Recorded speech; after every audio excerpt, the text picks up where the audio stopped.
ಒಂದು ಸಾರಿ ನಾಟಿ ಕೋಳಿ ಸಾಂಬಾರು ತಿಂದರೆ ಪದೇ ಪದೇ ನೆನೆಸ್ಕೋತೀರ.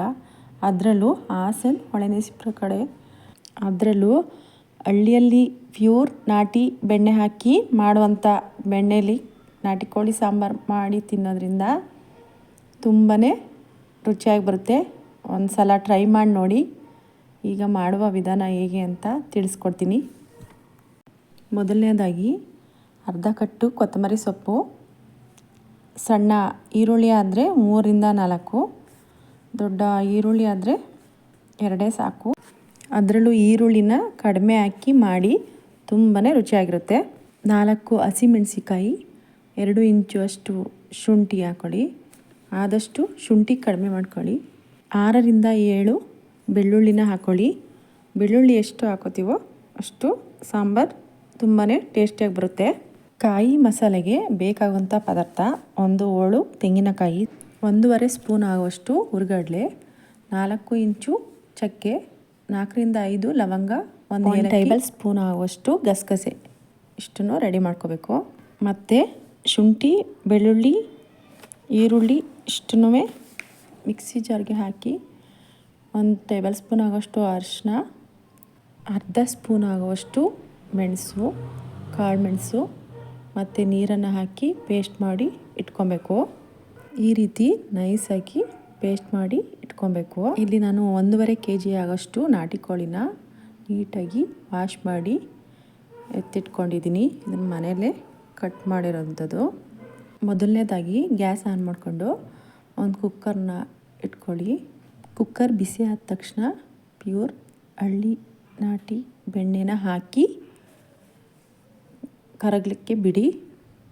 ಅದು ಬಿಸಿ ಆದ ತಕ್ಷಣ ಅದಕ್ಕೆ ಈರುಳ್ಳಿ, ಬೆಳ್ಳುಳ್ಳಿ, ಶುಂಠಿ ಪೇಸ್ಟ್ ಮಾಡಿದ್ದನ್ನು ಹಾಕಿ ಹಸಿ ವಾಸನೆ ಹೋಗೋವರೆಗೆ ಅದನ್ನು ತುಪ್ಪದಲ್ಲಿ ಫ್ರೈ ಮಾಡಿ. ಎಣ್ಣೆ ಹಾಕಬಾರ್ದು. ನಾನು ಎಣ್ಣೆ ಹಾಕ್ತಲೇ ಬರೀ ಬೆಣ್ಣೆಲಿ ಮಾಡೋವಂಥ ರೆಸಿಪಿನ ಇವತ್ತು ತೋರಿಸ್ಕೊಡ್ತಾಯಿದ್ದೀನಿ. 1 ಟೇಬಲ್ ಸ್ಪೂನ್ ಆಗುವಷ್ಟು ಕಲ್ಲುಪ್ಪನ್ನ ಬಳಸ್ತಾಯಿದ್ದೀನಿ. ನಾನು ಹಸಿ ವಾಸನೆ ಹೋಗೋವರೆಗೆ ಫ್ರೈ ಮಾಡಿ ಚಿಕನ್ನ ಇದರೊಳಗಡೆ ಹಾಕಿ ಮತ್ತು ಫ್ರೈ ಮಾಡಬೇಕು. ಅದು ಅದರಲ್ಲಿರೋಂಥ ನೀರಿನ ಅಂಶ ಯಾವುದೂ ಇರಬಾರ್ದು. ಆ ರೀತಿ ಫ್ರೈ ಮಾಡ್ಕೋಬೇಕು. ಇದು ಮತ್ತೆ ನೀರು ಬಿಟ್ಕೊಳ್ತಾ ಬರುತ್ತೆ. ಆ ನೀರೆಲ್ಲ ಚೆನ್ನಾಗಿ ಡ್ರೈ ಆಗಬೇಕು. ಇಲ್ಲ ಅಂದರೆ ಸಾಂಬಾರು ಚೆನ್ನಾಗಿ ಬರೋದಿಲ್ಲ.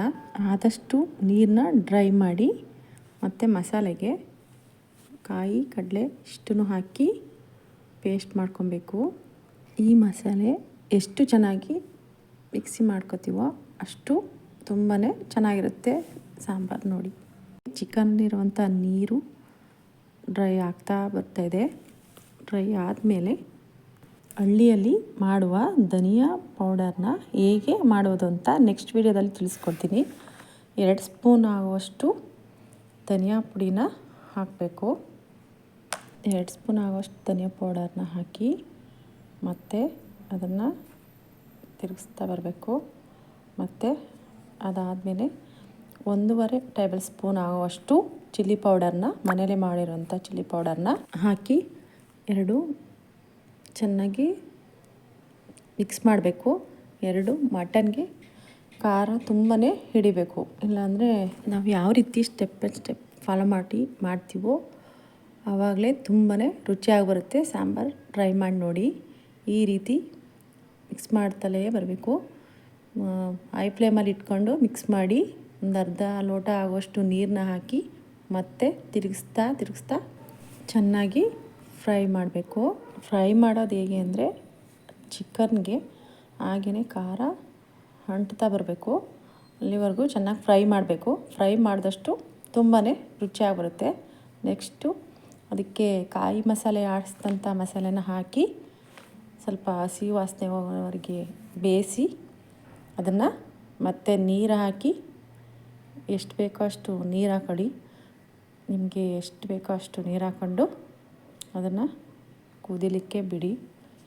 ಆದಷ್ಟು ನಾಟಿ ಕೋಳಿ ಸಾಂಬಾರು ಅಂದರೆ ಸ್ವಲ್ಪ ತೆಳ್ಳಗಿರಬೇಕು. ತುಂಬಾ ಗಟ್ಟಿ ಈ ರೀತಿ ತೆಳ್ಳಗಿರಬೇಕು. ತುಂಬಾ ತೆಳ್ಳಗೂ ಮಾಡ್ಕೋಬೇಡಿ, ತುಂಬಾ ಗಟ್ಟಿನೂ ಮಾಡ್ಕೋಬಾರ್ದು. ಒಂದು ಮೀಡಿಯಮ್ಮಲ್ಲಿ ಮಾಡ್ಕೊಳ್ಳಿ. ಈ ರೀತಿ ನಾಟಿ ಕೋಳಿ ಸಾಂಬಾರನ್ನ ತೆಳ್ಳಗೆ ಮಾಡ್ಕೊಬೇಕು. ಮತ್ತು ಇದಕ್ಕೆ 1 ಸ್ಪೂನ್ ಆಗೋಷ್ಟು ಕಲ್ಲುಪ್ಪನ್ನು ಆ್ಯಡ್ ಮಾಡ್ಕೊತಾ ಇದ್ದೀನಿ. ನಿಮಗೆ ಎಷ್ಟು ಬೇಕೋ ರುಚಿಗೆ ಅಷ್ಟೇ ಹಾಕ್ಕೊಳ್ಳಿ. ಕುಕ್ಕರ್ನ ಲೆಡ್ ಕ್ಲೋಸ್ ಮಾಡ್ತಾಯಿದ್ದೀನಿ. 2ರಿಂದ 3 ವಿಷಲ್ ಆದರೆ ಸಾಕು. ಈ ಹಳ್ಳಿ ನಾಟಿ ಕೋಳಿ ಸಾಂಬಾರ್ ರೆಸಿಪಿ ನಿಮಗೆ ಇಷ್ಟ ಆಗಿದ್ದರೆ ಲೈಕ್ ಮಾಡಿ ಆ್ಯಂಡ್ ಶೇರ್ ಮಾಡಿ, ಸಬ್ಸ್ಕ್ರೈಬ್ ಮಾಡ್ಕೊಳ್ಳಿ. ಹೇಗಿತ್ತು ಅಂತ ಕಮೆಂಟ್ ಮಾಡಿ ತಿಳಿಸಿ.